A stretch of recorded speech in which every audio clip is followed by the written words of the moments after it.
నందు ప్రియమైన సహోదరి సహోదరులకు యేసుక్రీస్తు నామములో శుభములు. దేవుని యొక్క కృప మీకు కలుగునగాక.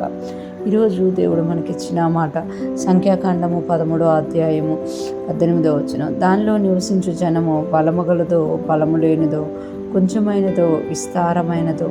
ఈ మాటలు మనము సంఖ్యాకాండం 13వ అధ్యాయంలో చూస్తున్నాము. సంఖ్యాకాండం 13వ అధ్యాయంకి వచ్చినప్పుడు దేవుడు తను ఏదైతే వాగ్దానం చేశారో, ఏ దేశాలనైతే ఇశ్రాయేల్కి ఇస్తానని చెప్పి ఐగుప్తులో నుండి బయటికి తీసుకొచ్చారో ఆ దేశాలని చూసి రమ్మని 12 గోత్రాల నుండి 12 మందిని ఏర్పరచుకొని పంపించమని మోషేకి తెలియజేసినట్టుగా మనం ఈ అధ్యాయం మొదట్లో చూడగలుగుతాం. ఎప్పుడైతే మోషే గారు ఆజ్ఞ పొందుకున్నారో 12 గోత్రాల నుండి 12 మంది ముఖ్యుల్ని పంపించి అక్కడ అంటే ఆ దేశమును చూసి రమ్మని 45 దినాలు సంచరించి ఆ దేశంలో చూసి రమ్మని మోషే గారు పంపిస్తున్నట్టుగా మనం చూడగలం.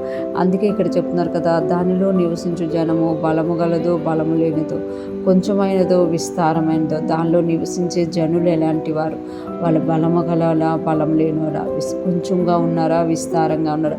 కింద వచనాలు మనం గమనిస్తే 19, 20 వచనాలు, వారు నివసించు భూమి ఎట్టిదో అది మంచిదో చెడ్డదో, వారు నివసించు పట్టణములు ఎట్టివో వారు గుడారములో నివసించుదురో కోటల్లో నివసించుదురో, ఆ భూమి సారమైనదో నిస్సారమైనదో, దానిలో చెట్లున్నవో లేవో కనిపెట్టవలను. మరియు మీరు ఆ దేశ పండ్లో కొన్ని తీసుకొని రండి అని చెప్పాను. అది ద్రాక్షల ప్రథమ పక్వకాలం. అంటే ఏ టైంలో వెళ్ళారు, ఎక్కడికి వెళ్ళారు అనేది ఇక్కడ మనకు క్లారిటీగా ఉందన్నమాట. వాళ్ళు చూసి రావాలి ఆ దేశంలోనున్న ఆ 40 దినాలు సంచరించి ఆ దేశం ఎలా ఉంది, ఆ దేశంలో నివసించే జనులు ఎటువంటి వారు, వాళ్ళు కొంచెమా విస్తారమా, ఆ భూమి ఎటువంటిది, అక్కడ చెట్లు ఉన్నాయా లేదా, వాళ్ళు ఎలాగ అంటే ఇళ్ళలో నివసిస్తారా కోటలో, ఇలాగ ప్రతిదీ చూసి రండి అని పంపించడం.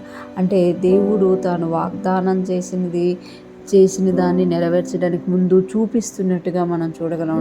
అంటే వాగ్దానాన్ని చెప్పడమే కాకుండా అది చూపించి దాన్ని నెరవేర్చే దేవుడుగా మన దేవుడు ఉన్నారు అని ఇక్కడ మనం చూడగలమంట. అది కొంచెమైనదా ఎక్కువైనదా, ఆ జనులు ఎలాగుంటారు, వాళ్ళ వేషధారణ, వాళ్ళ భాష, అవన్నీ తెలుసుకొని రండి అని ఇక్కడ పంపిస్తున్నట్టుగా మనము చూడగలం అనమాట. అంటే వారు ఎప్పుడైతే వెళ్ళి చూసి వచ్చారు, 12 మందిలో 2 మంచి సమాచారం ఇచ్చారు, 10 మంది చూసిన దానిని చెడ్డ సమాచారంగా ఇచ్చారనమాట. అంటే దేవుడు మనకి ఏదైతే వాగ్దానం చేస్తున్నారో ఆ వాగ్దానాన్ని చూపించి నెరవేర్చే దేవుడుగా ఉన్నారు అని మనకి ఇక్కడ తెలియచేయబడుతుంది. ఈరోజు ఫ్రెష్ మన్నా వింటున్న ప్రతి ఒక్కరూ జ్ఞాపకం చేసుకోవాలి, దేవుని యొక్క వాగ్దానాలు ఎన్నైనా అన్నీ కూడా అవును ఆమెన్ అన్నట్టుగా ఉన్నాయి. ఆ వాగ్దానాన్ని చేసిన దేవుడు నమ్మతగిన వాడు కనుక ఆయన వాగ్దానాన్ని ముందు చూపిస్తాడు, ఆ తర్వాత నెరవేర్చి ఆయన మహిమ తెచ్చుకుంటారు. ఈరోజు ఫ్రెష్ మన్నా వింటున్న ప్రతి ఒక్కరం కూడా మనము కూడా దేవుడు చెప్పినట్టుగా ఆ వాగ్దానం విషయంలోనూ ఆయన చూపించిన దాని విషయంలోనూ నిరీక్షణ కలిగి ఉందుముగాక, ముందుకు సాగిపోతూ దేవుణ్ణి మహిమపరచుదుముగాక. ఆమేన్.